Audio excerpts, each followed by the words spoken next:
Hindi ko akalain na magkakasya ang mga maleta namin sa likod ng van. At syempre, lalo na kami, dahil 15 kami kasama ang mga bata. Siksikan kami sa loob ng van. Kaya naman, masaya ang aming kwentuhan. So, nakarating na kami sa airport at ito nga, isa-isa na binababa ang aming mga maleta. Kanya-kanya ng kuha, kanya-kanya ng bitbit. At inilagay namin to sa trolley. Si Daddy ang may bitbit na aming dalawang maleta at isang bag kasi ang hawak ko naman ay si Adriel tsaka yung bag niya. Binigay niya ng hipag ko ang aming ticket para sa pagbabayad ng travel tax.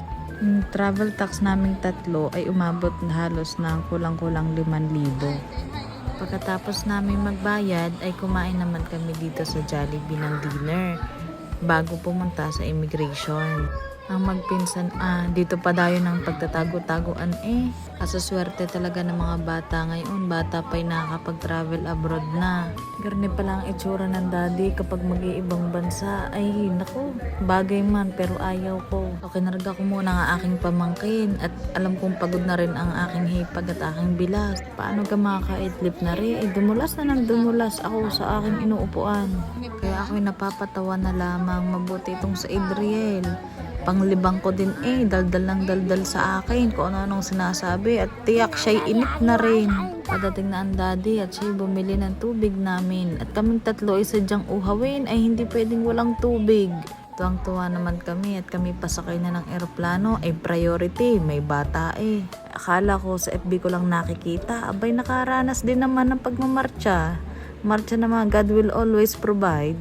Kung kanina ay naiinip at hindi pa nakasakay ng eroplano, ngayon naman sa itutoy ay naiinip na at hindi naman daw nalipad ang eroplano. Yan na rin ang humanap ng kanyang ikalilibang yan, buklat ng buklat, kung doon daw kami titira. Kung yung mga nabubuklat niya, kung daw ang aming kakainin pagdating sa Thailand. Yan po ang aking mga biyanan, ang inay, ang tatay, ang aking hipag na best friend ko simula elementary. Bakit kapag kami ay sakay ng eroplano at lalanding ay lagi kong inaabangan kung lumapat na ang gulong sa semento. Ay kagagaling naman ng mga piloto.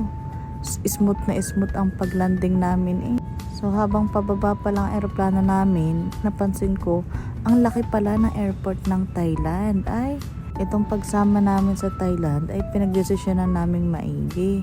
Dahil sa tunay na buhay, maniwala man kayo o hindi, di naman ganoong kadami ang aming naipong pera dahil kami parehas nagpapacheck up, nagpapagamot ng aking asawa.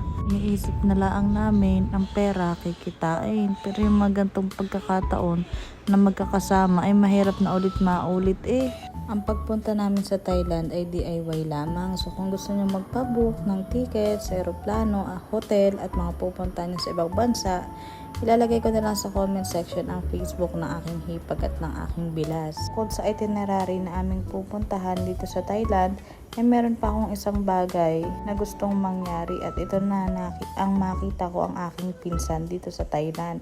So ganito pala yung feeling, malayo pa pero nakakaiyak na. Todo iyak na ako niyan. Tapos yung pinsan ko naub-ub na kasi ayaw niya ipakita na naiiyak siya. Masaya ako at nagkita kami. So ito, nakarating na kami sa hotel. Iikot ko kayo. So yan, maliit lang aming ang kwarto pero kompleto naman. May ref kami, may TV, may electric kettle, merong vault at merong CR. Akala pa nga ni Adriel yung vault oven kasi panglutuan daw.